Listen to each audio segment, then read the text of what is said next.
دیا voice channel کے پیارے ناظرین، السلام علیکم۔ بچے اس کہانی سے دور رہیں۔ میری شادی میری بہنوئی سے کر دی جبکہ میری عمر 16 سال تھی۔ بہنوئی تو ہٹا کٹا نوجوان مرد تھا، مجھے اس سے بہت ڈر لگتا تھا، لیکن جب شادی کی رات وہ میرے قریب آیا تو پورے 3 گھنٹے میرے ساتھ۔ میں 16 سال کی تھی جب میری بہن ایک بچے کو جنم دیتے ہوئے مر گئی۔ ماں باپ نے بچے کی خاطر میری شادی میرے بہنوئی سے کرنے کا فیصلہ کر لیا، لیکن مجھے اپنے بہنوئی سے بہت ڈر لگتا تھا کیونکہ وہ بہت ہٹا کٹا مرد تھا اور میں 16 سال کی نازک لڑکی۔ میرے منع کرنے کے باوجود بھی میری شادی میرے بہنوئی سے کر دی گئی۔ سہاگ رات میں وہ میرے قریب آیا تو میں اسے دیکھ کر ڈر گئی تھی۔ کہنے لگا، ڈرتی کیوں ہو تم؟ میری گود میں میرا چھوٹا سا بھانجا روئے جا رہا تھا۔ میں خود اس وقت صرف 16 سال کی تھی۔ میں سمجھ نہیں پا رہی تھی کہ اسے چپ کیسے کرواؤں۔ وہ بس روئے جا رہا تھا، چپ ہونے کا نام ہی نہیں لے رہا تھا۔ اسے گود میں بہلائے بہلائے میں تھک گئی تھی۔ میری ماں صدمے سے اپنے کمرے میں پڑی ہوئی تھی، بار بار انہیں بے ہوشی کے دورے پڑ رہے تھے۔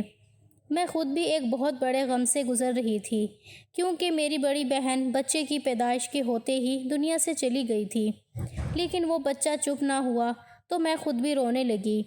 میری آواز سن کر پاپا میرے کمرے میں آ گئے۔ مجھے اس بچے کے ساتھ روتا دیکھا تو کہنے لگے، مہک کیا ہوا ہے بیٹا، رو کیوں رہی ہو؟ میں نے کہا، پاپا یہ بچہ چپ ہی نہیں ہو رہا ہے، میں اس سے کیسے چپ کرواؤں؟ میرے پاپا نے اس بچے کو گود میں لیا اور ٹھنڈی سانس بھری۔ کہنے لگے، اس نے بھی تو آتے ہی اپنی ماں کو کھویا ہے، کیا کر سکتے ہیں؟ بڑی مشکل سے میں نے اپنی ماں کو اور اپنے بھانجے کو سنبھالا تھا۔ کچھ دن بعد آہستہ آہستہ میری ماں کی طبیعت کچھ ٹھیک ہو گئی تھی، پھر بھی وہ اپنی بیٹی کو یاد کر کے بہت روتی تھیں، لیکن انہوں نے اپنے نواسے کو سنبھالنا شروع کر دیا تھا۔ میری بہن کے انتقال کے بعد میرے بہنوئی وسیم ایک بار بھی ہمارے گھر نہیں آیا تھا۔ میری بہن اور وسیم کی محبت کی شادی تھی، ایک دوسرے پر جان چھڑکتے تھے، لیکن میری بہن کی عمر بہت کم تھی۔ پہلے تو ماما پاپا اس شادی کے بالکل خلاف تھے۔ ان کا کہنا تھا کہ ابھی میری بہن، جس کا نام ثنا تھا، اس کی عمر کم ہے، ہم ابھی اپنی بیٹی کی شادی نہیں کرنا چاہتے۔ لیکن ثنا بھی ضد پر آ گئی تھی اور ادھر وسیم نے بھی گھر کا پیچھا نہیں چھوڑا تھا۔ یوں مجبوراً ماما پاپا کو دونوں کی شادی کروانا پڑی کیونکہ انہیں ڈر تھا کہیں ثنا جذبات میں آ کر کوئی غلط قدم نہ اٹھا لے۔ لیکن بچے کی پیدائش پر ہی میری بہن اس دنیا سے چلی گئی تھی۔ اس کی عمر اتنی ہی لکھی ہوئی تھی۔ 1 مہینہ گزر گیا تھا، اب تو بچے کو میری گود کی عادت سی لگ گئی تھی۔ جب وسیم ہمارے گھر آیا اس وقت اس کی شیو بڑی ہوئی تھی، آنکھیں لال تھیں۔ بس تھوڑی ہی دیر اس نے اپنے بیٹے کو گود میں لیا تھا، اسے پیار کیا تھا۔ میری ماں کہنے لگی کہ مہک ابھی بہت چھوٹی ہے، بڑی مشکل سے سنبھالتی ہے علی کو، اور میں تو ویسے ہی بیمار رہتی ہوں۔ جب سے ثنا کی موت ہوئی ہے مجھے تو ایسا لگتا ہے میرے اندر سے آدھی جان کسی نے نکال لی ہو۔ وسیم کہنے لگا، آنٹی اللہ کی مرضی ہے، کیا کر سکتے ہیں؟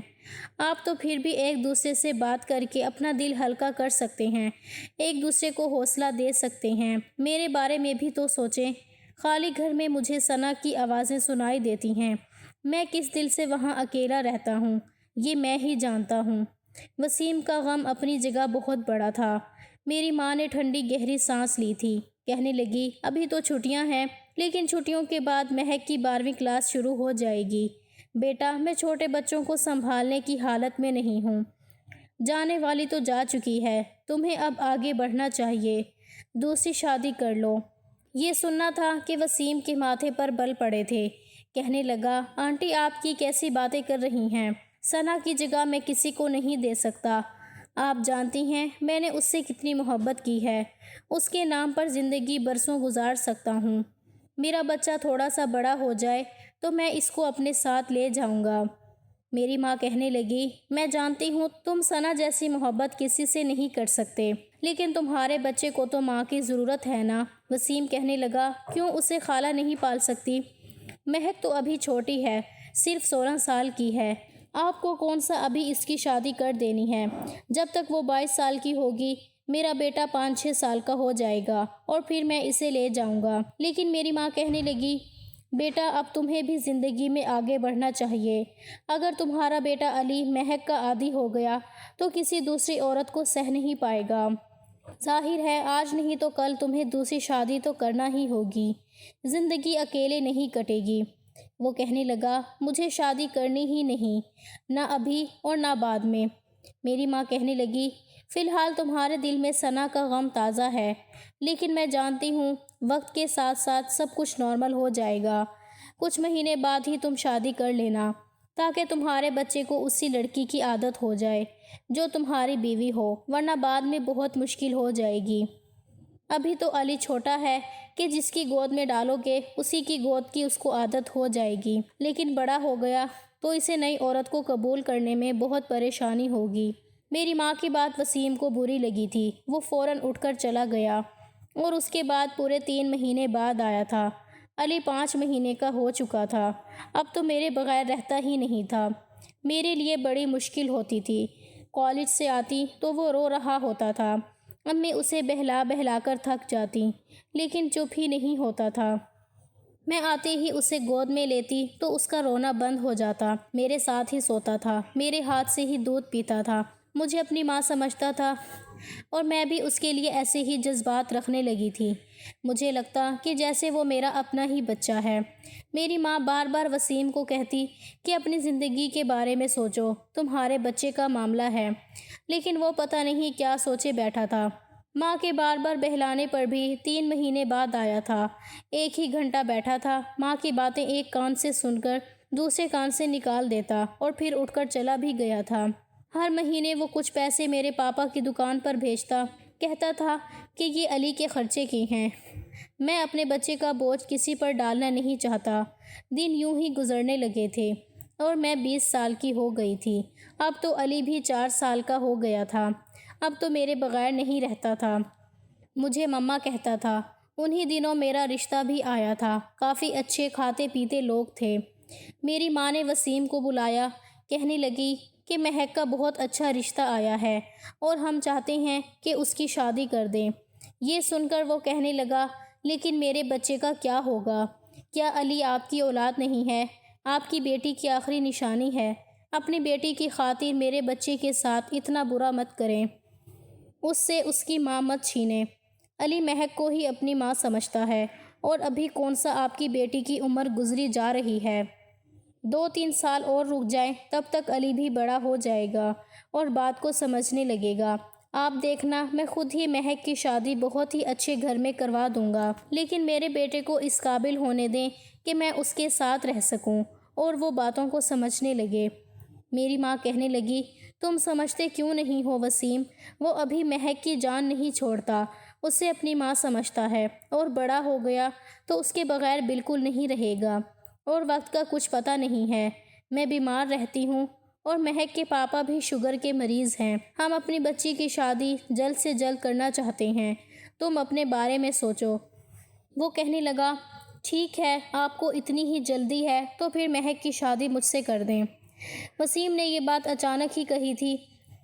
میری ماں کو اس بات کی امید نہیں تھی کہ وسیم ایسا بھی کر سکتا تھا۔ یہ سننا تھا کہ میری ماں نے حیرت سے اسے دیکھا تھا۔ کہنے لگے تم مہک سے پورے 10 سال بڑے ہو۔ وسیم نے کہا تو پھر کیا ہوا؟ علی مہک کو اپنی ماں سمجھتا ہے، اب اس کے بغیر نہیں رہ سکتا اور میں کسی دوسری عورت کو لے آؤں گا تو پتہ نہیں وہ میرے بچے کے ساتھ کیسا سلوک کرے گی۔ ہو سکتا ہے کہ اسے ماں والا پیار نہ دے، میرے سامنے پیار کرے اور میرے پیچھے سے میرے بچے کو مارتی رہے۔ مہک اس کی خالہ ہے، اس کے ساتھ اچھا سلوک رکھے گی، بالکل ماں جیسا پیار دے گی جیسا کہ ابھی دے رہی ہے۔ مجھے شادی کی کوئی خواہش نہیں ہے، لیکن مجھے اپنے بچے کے لیے ماں چاہیے جو مہک سے بڑھ کر اور کوئی ہو ہی نہیں سکتی۔ میری ماں کہنے لگی میں تمہارے سسر سے بات کر کے دیکھوں گی۔ دیکھو مہک میری ایک ہی بیٹی ہے، اگر تم اسے اپنانا چاہتے ہو تو پورے دل سے اپنانا، صرف علی کی ماں کی حیثیت سے نہیں، اپنی بیوی کی حیثیت سے بھی اپناؤ تاکہ مجھے شادی کے بعد اپنی بیٹی کی طرف سے فکر نہ رہے۔ یہ بات سن کر وسیم کے ماتھے پر بل پڑے تھے۔ کہنے لگا آپ کو شکایت کا موقع نہیں ملے گا، وسیم اچھے کھاتے پیتے گھرانے سے تعلق رکھتا تھا، دیکھنے میں بھی خوبصورت نوجوان تھا، عمر 30 سال تھی، کوئی بھی لڑکی اس کو دیکھ کر اپنا دل اس پر ہار سکتی تھی، لیکن میرے دل میں اس کے لیے ایسا کوئی جذبہ نہیں تھا، ہوتا بھی کیسے، میں نے تو اسے ہمیشہ اپنے بھائی کی نظر سے ہی دیکھا تھا، اس کے گھر میں کسی بھی چیز کی کوئی کمی نہیں تھی۔ جب یہ بات میرے پاپا کو پتہ چلی تو کچھ سوچ سمجھ کر انہوں نے بھی ہاں کر دی تھی، کیونکہ وہ عمر میں مجھ سے بڑا تو تھا، لیکن اس کے علاوہ وسیم میں کوئی کمی نہیں تھی۔ اور سب سے بڑا مسئلہ تو علی کا تھا، وہ ابھی بہت چھوٹا تھا اور اسے ایک ماں کی ضرورت تھی۔ نئی آنے والی عورت کا کیا بھروسہ، اسے سگی ماں کی محبت دیتی یا نہ دیتی۔ اور یہی سوچ کر میرے پاپا نے شادی کے لیے ہاں کر دی، اور اوپر سے وسیم کے گھر میں کسی چیز کی کمی بھی نہیں تھی۔ ادھر علی بھی میرا بہت عادی ہو چکا تھا۔ میری ماں نے جب میری رضامندی پوچھی تو میں نے کوئی بھی اعتراض نہیں کیا تھا۔ وسیم میں ایسی کوئی کمی بھی نہیں تھی جس بات پر میں اعتراض کرتی، بلکہ میرے لیے خوشی کی بات تھی کہ اب میں علی کی دیکھ بھال آرام سے کر سکوں گی، کیونکہ علی سے مجھے بڑا ہی لگاؤ ہو گیا تھا۔ خیر بڑی ہی سادگی کے ساتھ میری اور وسیم کی شادی کر دی گئی۔ میں جب رخصت ہو کر وسیم کے گھر آئی تو میرا دل زور سے دھڑک رہا تھا، کیونکہ میں نے وسیم کے بارے میں کبھی بھی ایسا نہیں سوچا تھا، بس یہی تھا کہ وہ میرا بہنوئی ہے۔ فی الحال تو میرا دل بالکل خالی تھا، اس میں کوئی بھی جذبہ نہیں تھا۔ مجھے لگا شاید وہ میرے ساتھ ویسا ہی سلوک کرے گا جیسا کہ ایک شوہر اپنی بیوی کے ساتھ کرتا ہے، لیکن ایسا نہیں تھا۔ گھر میں آتے ہی اس نے مجھے یہ الگ کمرہ دکھایا تھا، کہنے لگا یہاں تمہیں کوئی تکلیف نہیں ہوگی، تم علی کے ساتھ یہاں بڑے سکون سے زندگی گزار سکتی ہو۔ میں نے حیرت سے وسیم کو دیکھا تھا، میرے پاس آ کر کہنے لگا میرے دل میں کل بھی ثنا تھی اور آج بھی ہے اور ہمیشہ ہمیشہ ہی رہے گی۔ تم میرے گھر میں صرف اور صرف میرے بیٹے علی کی ماں بن کر آئی ہو اور نہ ہی کبھی میری بیوی بننے کی کوشش کرنا۔ یہ کہہ کر وہ کمرے میں جا چکا تھا اور میں چپ چاپ پتھرائی ہوئی آنکھوں سے اسے دیکھے جا رہی تھی۔ میرا کمرہ خالی ہو چکا تھا۔ علی میری انگلی پکڑے ماما ماما کہہ رہا تھا۔ میں نے اپنی آنکھوں سے آنسو صاف کیے اور علی کو بیڈ پر لٹا کر سلانے لگی۔ اپنے کپڑے بدلتے ہوئے مجھے بہت رونا آ رہا تھا۔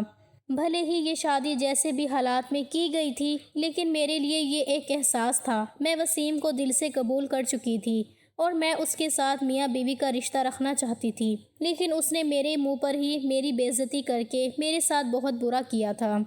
میرا دل دکھایا تھا اس نے۔ میں نے سوچا اس سے تو اچھا تھا میری ماں میری شادی کسی اور سے کر دیتی، کم سے کم وہ میرے ساتھ ایسا سلوک تو نہ کرتا۔ یہ آدمی تو بے حس تھا، کتنے آرام سے مجھے یہ سب کچھ کہہ کر چلا بھی گیا تھا، ایک بار بھی نہیں سوچا تھا کہ میرے دل پر کیا گزرے گی۔ مجھے اپنی بہن سے نفرت نہیں تھی، لیکن میں اپنی زندگی اچھے سے گزارنا چاہتی تھی۔ ہر لڑکی یہی چاہتی ہے کہ اس کا جیون ساتھی صرف اور صرف اس سے محبت کرے۔ پہلے جب وسیم ثنا سے محبت کرتا تھا تو مجھے اس بات کی خوشی ہوتی تھی کہ میری بہن کتنی خوش قسمت ہے، اسے اتنا پیار کرنے والا شوہر ملا ہے، لیکن اب یہی بات مجھے چبھنے لگی تھی۔ وہ میرے سامنے ہی اس کے پیار کی آہیں بھر رہا تھا۔ وہ جا چکی تھی، لیکن اب میں اس کی زندگی میں آ گئی تھی۔ اس کا فرض بنتا تھا کہ وہ مجھے میرے حصے کی خوشیاں دیتا، مجھے میرے حصے کا پیار دیتا، لیکن اس نے ایسا نہیں کیا تھا۔ صبح میں اٹھی تو بالکل چپ چاپ تھی اور میں نے ناشتہ ٹیبل پر رکھ دیا تھا۔ وسیم نے چپ چاپ ناشتہ کیا، اس نے ایک نظر اٹھا کر میری طرف نہیں دیکھا تھا۔ میں اس پتھر دل آدمی کو دیکھ کر اپنے دل ہی دل میں آنسو بہاتی رہی۔ خوبصورتی میں ثنا سے کہیں بڑھ کر تھی۔ خوبصورت تو ثنا بھی تھی، لیکن میں اس سے کہیں زیادہ خوبصورت تھی۔ لیکن وسیم نے میری طرف نظر اٹھا کر بھی نہیں دیکھا تھا، اس کے دل میں صرف ثنا تھی اور وہ چلی گئی۔ اور اب دن ایسے ہی گزرنے لگے تھے۔ پورا دن یا تو میں کام پر لگی رہتی یا علی میں لگی رہتی، لیکن رات کو نہ چاہتے ہوئے بھی میری آنکھوں میں آنسو بہنے لگتے تھے۔ وہ تو مجھے دیکھنا بھی پسند نہیں کرتا تھا، میرے پاس آنا تو بہت دور کی بات تھی۔ ہاں میری ضرورت کا ہر سامان وہ لا کر رکھ دیتا تھا، مجھے کھانے پینے پہننے اوڑھنے کی کوئی کمی نہیں تھی، لیکن عورت کے لیے یہی سب کچھ کافی نہیں ہوتا، اسے شوہر کی محبت چاہیے ہوتی ہے، جو مجھے مل نہیں رہی تھی۔ ہر لڑکی کے اندر یہ خواہش ہوتی ہے، میرا من کرتا وہ مجھے پیار دے، میری تعریف کرے۔ ایک بار یوں ہی میرا تیار ہونے کو جی چاہا۔ میں نے ایک خوبصورت سی ساڑی پہنی تھی، میں نے میک اپ کیا تھا، اپنے بال کھلے چھوڑ دیے۔ اتفاق ایسا تھا کہ اسی وقت وسیم بھی گھر آ گیا۔ مجھے دیکھ کر اس کے ماتھے پر بل پڑے تھے۔ غصے سے مجھے دیکھنے لگا اور بولا، یہ کیا پہن رکھا ہے تم نے؟ اس طرح تیار ہو کر میرا دل لبھانا چاہتی ہو؟ کیا سمجھتی ہو میں کمزور کردار کا مالک ہوں؟ تم میرے سامنے سج سنور کر آؤ گی تو میں اپنے ہوش و حواس کھو بیٹھوں گا، تمہارے قریب ہو جاؤں گا۔ شرم نہیں آتی ایسے ہتھ کنڈے استعمال کرتے ہوئے؟ اس کی باتیں سن کر مجھے اپنا آپ اس کے سامنے بہت چھوٹا لگنے لگا تھا۔ مجھے اپنی بہت ہی بے عزتی محسوس ہوئی تھی۔ میری آنکھوں میں آنسو آ گئے تھے۔ میں تو بس یوں ہی تیار ہوئی تھی۔ مجھے نہیں پتا تھا وہ آفس سے جلدی گھر آ جائے گا اور اس طرح مجھے ذلیل کر دے گا۔ میں کمرے میں جا کر پھوٹ پھوٹ کر رونے لگی۔ علی میرے پاس ہی موجود تھا۔ مجھے روتا دیکھ کر میرے پاس آیا، میری آنکھوں سے آنسو پونچھنے لگا۔ کہنے لگا، ماما کیا ہوا ہے؟ آپ کیوں رو رہی ہیں؟ پاپا نے آپ کو ڈانٹا ہے؟ میں تو آپ کا پیارا بیٹا ہوں نا، چھوڑے پاپا کو، میں آپ کو ابھی ماتھے پر پیار کرتا ہوں، آپ ٹھیک ہو جاؤ گی۔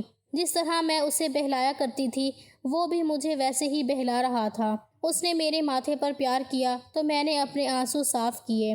روتے ہوئے میں نے اپنا سارا حلیہ بگاڑ دیا تھا۔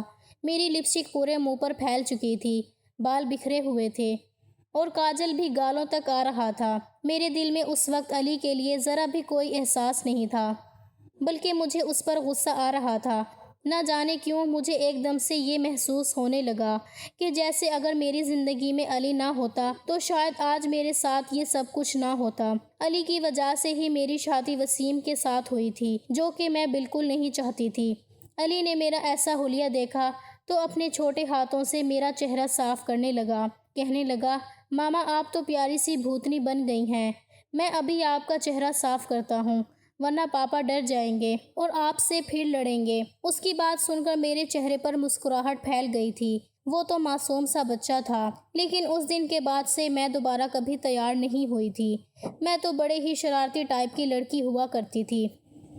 جب دل چاہتا تھا کہ بولوں، ہنسوں، کھیلوں، تیار ہوں، میک اپ کروں اور خوب رنگ برنگے کپڑے پہنوں، لیکن اس دن کے بعد سے دوبارہ صرف ایک بار ہی میرا دل یہ سب کرنے کو نہیں چاہا تھا۔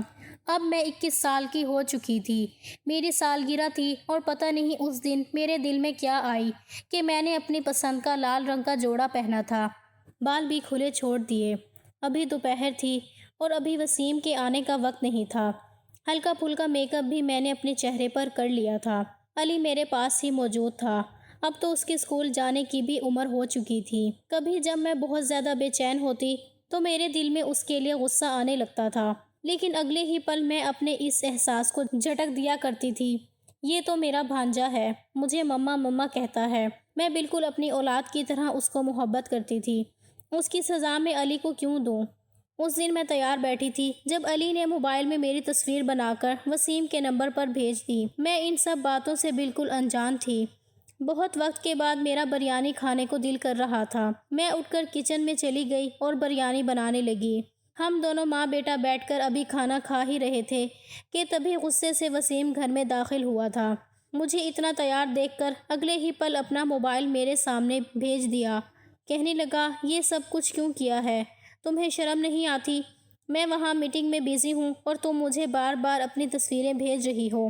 میں نے کتنی بار تمہیں سمجھایا ہے کہ میرے سامنے اس طرح کی حرکتیں مت کیا کرو۔ تمہاری میری نظر میں کوئی بھی اہمیت نہیں ہے، تم صرف اور صرف میرے بچے کی ماں ہو۔ میں تو بس ہکا بکا اس کا چہرہ دیکھتی رہی، کیونکہ مجھے تو کچھ پتا ہی نہیں تھا۔ اگلے ہی لمحے اس نے میرا منہ دبا کر مجھے زور سے جھٹکا دیا تھا۔ میرے ہاتھوں میں سرخ رنگ کی کانچ کی چوڑیاں تھیں جو میں نے بڑے ہی دل سے اپنے ڈریس کے ساتھ میچنگ کر کے پہنی تھیں۔ اگلے ہی پل اس نے میرا ہاتھ ٹیبل پر مارا تھا۔ زور سے ٹیبل پر ہاتھ لگنے سے چوڑیاں ٹوٹ کر ادھر ادھر بکھر گئی تھیں۔ علی تو ڈر کر پیچھے پیچھے چھپ گیا تھا۔ کانچ میری کلائیوں میں چبھ چکا تھا اور میں بس سسکاری بھر کر رہ گئی تھی۔ مجھے تو پتہ ہی نہیں چلا کہ کون سی تصویر وسیم کے نمبر پر بھیجی گئی تھی۔ وہ تو علی تھا جو اپنی نادانی میں میری تصویر اس نے اپنے پاپا کے نمبر پر سینڈ کر دی تھی۔ وسیم کے غصے کا نشانہ میں بنی تھی۔ شاید تیار ہونا، اپنے من مرضی کے کپڑے پہننا، اپنی پسند کا کھانا کھانا، سب کچھ مجھ پر حرام ہو چکا تھا۔ میں اپنے کمرے میں بند ہو کر ہی دیر تک اپنے جذبات اور اپنے ارمانوں کا گلا گھونٹ کر روتی رہی۔ میری آنکھوں سے آنسو بہہ رہے تھے۔ اس رات ایک پل کے لیے بھی میری آنکھیں بند نہیں ہوئی تھیں اور علی دروازہ بجاتا رہا، لیکن میں نے دروازہ نہیں کھولا۔ وہ اپنے باپ کے پاس ہی سو گیا تھا۔ اگلی صبح جب میں کمرے سے باہر نکلی تو میرا رویہ بالکل بدل چکا تھا۔ وسیم مجھے پلٹ کر دیکھ رہا تھا۔ اسے لگا شاید میں کچھ بولوں گی، کچھ شکایت کروں گی یا علی کے ساتھ برا سلوک کروں گی تاکہ اسے مجھے ڈانٹنے کا پھر سے موقع مل جائے، لیکن میں یہ ایک دم سے چپ تھی۔ دماغ میں صرف یہی بات تھی کہ میں صرف اور صرف علی کی ماں ہوں اور میرا یہاں کوئی دوسرا کام نہیں ہے۔ میرا کام یہاں صرف علی کا خیال رکھنا اور اپنے شوہر کی ضرورتوں کو پورا کرنا تھا۔ میں نے اپنا دل تو کب کا مار لیا تھا۔ ساری محبت، سارے جذبات، سارے خواب جو میری عمر کی لڑکیاں دیکھتی ہیں، میں نے دیکھنا چھوڑ دیے تھے۔ بڑے پیار سے میں نے علی کو ناشتہ کروایا تھا۔ اس کے بعد اسے اسکول چھوڑا، گھر کے سارے کام کاج کیے تھے۔ میرے جتنے بھی نئے سوٹ تھے، قیمتی مہنگے جوڑے جو مجھے میری ماں نے لے کر دیے تھے، میں نے ان سب کو رکھ دیے تھے۔ میں نے خود پر اب دھیان دینا چھوڑ دیا تھا۔ کتنے دن تک میں کنگھی بھی نہ کرتی تھی۔ خیر، میں علی کے ساتھ ساتھ وسیم کی ہر ذمہ داری نبھاتی تھی۔ میں نے اب وسیم سے بولنا ہی چھوڑ دیا تھا۔ کبھی ضرورت ہوتی تو بول دیتی، ورنہ اپنے کاموں میں ہی لگی رہتی۔ مجھے یہ چپ چاپ کاموں میں لگا دیکھ کر اب شاید وہ بھی محسوس کرنے لگا تھا۔ کبھی کبھی وہ مجھ سے بات کرنے کی کوشش کرتا، لیکن میں بس ہاں میں جواب دے دیتی۔ پھر اس کی ہمت ہی نہیں ہوتی تھی مجھ سے بات کرنے کی۔ لیکن اب مجھے ان سب باتوں سے ذرا بھی فرق نہیں پڑتا تھا۔ میرے جذبات تو کب کے ختم ہو چکے تھے اور علی اسکول جانے لگا تھا۔ پڑھائی میں بھی بہت اچھا تھا۔ اب تو ٹائم بچتا تو میں اس کو پڑھانے میں بیزی ہو جایا کرتی تھی۔ نہ ہی مجھے اپنی خوبصورتی کو بنائے رکھنے کا شوق تھا اور نہ ہی سجنے سنورنے کا۔ چوڑیاں ہوتی ہیں یہ تو میں بھول ہی چکی تھی۔ کوئی بھی فنکشن ہو، کوئی بھی تہوار ہو، میں نے کبھی سنور کر نہیں جانا تھا۔ اس بار جب عید آئی تو شاید وسیم نوٹ کر چکا تھا۔ وہ جب علی کو مال لے کر گیا تو مجھے بھی چلنے کے لیے کہنے لگا، لیکن میں نے کام کا بہانہ بنا کر منع کر دیا۔ جب وسیم علی کے ساتھ واپس آیا تو بڑا ہی خوش تھا۔ میرے پاس آیا اور ایک کاغذ میری طرف بڑھا دیا۔ کہنے لگا، یہ میں تمہارے لیے لایا ہوں۔ یہ کہتے ہوئے وہ کچھ ہچکچا رہا تھا، چہرے پر شرمندگی بھی تھی۔ میں تو حیران تھی، اتنے سالوں میں وہ میرے لیے آخر کیا چیز لے کر آیا تھا۔ میں نے بے یقینی سے اس کی طرف دیکھا تھا اور پھر بغیر کسی بھاگ کے میں نے اسے کھول کر دیکھا تو اس میں کانچ کی لال رنگ کی چوڑیاں تھیں جو کبھی میری پسندیدہ ہوا کرتی تھیں۔ میں نے ایک سرسری سی نظر چوڑیوں پر ڈالی اور کہنے لگی، یہ آپ کس لیے لائے ہیں؟ وسیم مجھے حیرت سے دیکھنے لگا۔ بولا، مطلب میں اپنے بیٹے کی ماں کے لیے لایا ہوں۔ تمہیں لال رنگ کی چوڑیاں پسند ہیں نا، تو پہن لو۔ میں تو جتنا حیران ہوتی اتنا ہی کم تھا۔ نظر اٹھا کر جو اس کی آنکھوں میں دیکھا، ایک پل کو مجھے اس کی آنکھوں میں عجیب سی کشش محسوس ہوئی تھی۔ کچھ ایسا ضرور تھا جس نے مجھے نظر چرانے پر مجبور کر دیا تھا۔ شاید اسے اتنے سالوں میں احساس ہو چکا تھا کہ میں اس کی بیوی ہوں۔ اس کی پہلی بیوی تو مر چکی تھی، لیکن اس کی زندگی میں ایک دوسری عورت بھی تھی۔ یہی وجہ تھی اس کے گھر میں ہم ایک جائز رشتہ ہونے کے باوجود بھی ایک دوسرے سے دور تھے، کیونکہ وہ ثنا کو ابھی تک بھولا نہیں تھا۔ لیکن شاید اس سب کا اس کے دل میں میرے لیے محبت جاگنے لگی تھی۔ میں نے چوڑیاں لے کر وہیں شیلف پر رکھ دیں اور کہا کہ ابھی میں کام کر رہی ہوں، آپ کا بہت بہت شکریہ۔ اتنا کہنے کے بعد میں وہاں سے جا چکی تھی، لیکن مجھے اب ان چیزوں سے کوئی فرق نہیں پڑتا تھا۔ عید تھی تو سبھی تیار ہوتے، میں گھر کے کاموں میں ہی لگی رہتی تھی۔ میرے ماں باپ بھی وہیں آ چکے تھے۔ باقی خاندان سے بھی لوگ ہمارے یہاں پر مٹھائی دینے آئے ہوئے تھے۔ سب لوگ مجھ سے کہہ رہے تھے کہ تمہاری عمر کی لڑکیاں تو دونوں بچوں کی ماں بن گئی ہیں اور آج بھی تیار رہتی ہیں، ہاتھوں میں چوڑیاں پہنتی ہیں، خوب میک اپ کرتی ہیں، اپنے آپ کو خوب سجا بنا کر رکھتی ہیں، لیکن تم تو کیسے اجڑے ہوئے حالات میں رہتی ہو۔ وسیم نے مجھ پر دھیان دیا تو میرے پاس چلا آیا۔ کہنے لگا، تم یہ سب کچھ اکیلے کیوں کر رہی ہو؟ دیکھو سبھی تیار ہیں، ایک تم ہو کہ گھر کے کام میں گھن چکر بنی ہوئی ہو۔ چلو جاؤ، یہ کام چھوڑو اور تیار ہو جاؤ۔ آج وسیم مجھے مسکرا کر دیکھ رہا تھا۔ کہنے لگا، تیار ہو جاؤ، اور مجھے جتنی حیرت ہوتی اتنی کم تھی۔ وہ میرے قریب آنے کی کوشش کرنے لگا تھا۔ میں نے کہا، آپ کو یاد آ گیا؟ اتنے سالوں میں تو نہ جانے کب سے اسی حال میں رہتی چلی آ رہی ہوں۔ سال میں نہ جانے کتنے تہوار آتے ہیں، لیکن میں نے کبھی نئے کپڑے نہیں پہنے۔ اس سے پہلے تو آپ نے کبھی دھیان نہیں دیا، آج آپ کو کیوں احساس ہو رہا ہے؟ میرے سوال پر وہ لاجواب ہو چکا تھا۔ میری ماں نے بھی میرا ہاتھ پکڑ کر کہا، مہندی کیوں نہیں لگائی تم نے، اور نہ ہی نئے کپڑے پہنے ہیں اور نہ جولری پہنی ہے؟ تمہارے پاس تو سونے کی جولری بھی پڑی ہوئی ہے، ثنا کے حصے کی بھی تمہارے پاس ہے، تمہارے پاس کسی چیز کی کوئی کمی نہیں ہے، پھر اس طرح اجڑے حلیے میں کیوں گھوم رہی ہو؟ لیکن میں بس ایک ہلکی سی مسکراہٹ اپنے چہرے پر سجا پائی تھی۔ کہیں نہ کہیں اس کو اپنی غلطی کا احساس ہو چکا تھا۔ اس دن جب سب سو چکے تھے تو میں یوں ہی اپنے خیالوں میں گم کمرے میں بیٹھی ہوئی تھی۔ وسیم کمرے میں آیا تھا۔ اس کو اپنے کمرے میں دیکھ کر میں تھوڑی سی حیران ہوئی تھی، کیونکہ رات کے وقت پہلی بار تھا جب وہ اتنے سالوں میں میرے کمرے میں آیا تھا۔ وہ میرے سامنے بیٹھ گیا، میرا ہاتھ پکڑ کر مجھ سے باتیں کرنے لگا، لیکن میں نے اپنا ہاتھ چھڑا لیا۔ کہنے لگا، دیکھو مہک، میں نے تمہارے ساتھ بہت غلط سلوک رکھا ہے، میں جانتا ہوں۔ ثنا کی محبت میں میں بالکل اندھا ہو چکا تھا، لیکن یہ بات بھی جانتی ہو کہ ثنا میری زندگی میں کیا اہمیت رکھتی تھی۔ ہم دونوں ایک دوسرے پر جان لٹاتے تھے، پھر اس کو مجھے چھوڑ کر چلے جانا میرے دل اور دماغ پر گہرا اثر ڈال چکا تھا۔ میں تو بالکل ہی اس کا دیوانہ سا ہو گیا تھا، جس کی خاطر میں نے تمہارا حق بھی بھلا دیا تھا۔ لیکن وقت کے ساتھ ساتھ یہ احساس ہو چکا ہے کہ میں نے تمہارے ساتھ بہت غلط کیا ہے۔ تم نے میرے بیٹے کو بالکل اپنی اولاد کی طرح پالا ہے، اپنی خوشیاں، اپنا سب کچھ میرے بیٹے کے لیے قربان کر دیا۔ چھوٹی سی عمر میں ہی تم نے اسے ماں کا پیار دیا ہے، اور پھر جب یہاں آئی تو ظاہر سی بات ہے میں تمہارا شوہر تھا۔ تم مجھے شوہر جیسا تو نہیں، ہاں دوست رکھنے کی تو حقدار تھی، لیکن اس کے باوجود میں نے تمہارے ساتھ سختی رکھی۔ میری کلائی پر ابھی بھی ان ٹوٹی ہوئی چوڑیوں کے نشان موجود تھے۔ وہ میرے نشانوں کو اپنی انگلی سے چھو کر کہنے لگا کہ میں تمہارے ساتھ رشتہ آگے بڑھانا چاہتا ہوں۔ میں نے ثنا کے ساتھ بھی ایسا وقت نہیں گزارا تھا جتنا وقت میں نے تمہارے ساتھ گزارا ہے۔ میرے دل میں تمہارے لیے بہت پیار ہے، کہیں نہ کہیں میں تم سے محبت کرنے لگا ہوں، تمہارے ساتھ زندگی کی نئی شروعات کرنا چاہتا ہوں۔ یہ کہتے کہتے وسیم کی آنکھوں میں خماری بننے لگی تھی۔ اس نے اپنے ساتھ لائی لال رنگ کی چوڑیاں بھی میرے ہاتھوں میں پہنا دیں۔ دھیرے دھیرے وہ میرے قریب آنے لگا۔ میں اس کی باتوں کا مطلب سمجھ رہی تھی، لیکن اب میرے جذبات ختم ہو چکے تھے۔ میں وہاں سے اٹھ کر کھڑی ہو گئی۔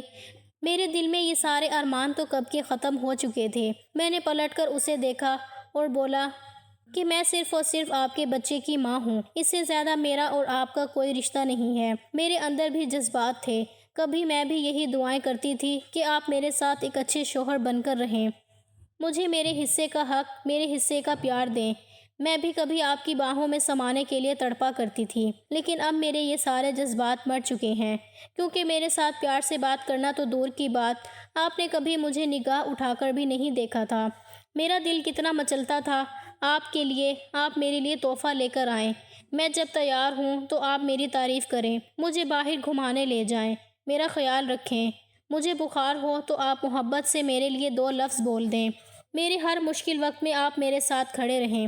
لیکن آپ نے ایسا کچھ نہیں کہا، الٹا ہر وقت مجھے ذلیل کیا، مجھے یہ بتایا کہ میں دوسری ہوں، صرف اور صرف تمہارے بچے کی ماں ہوں۔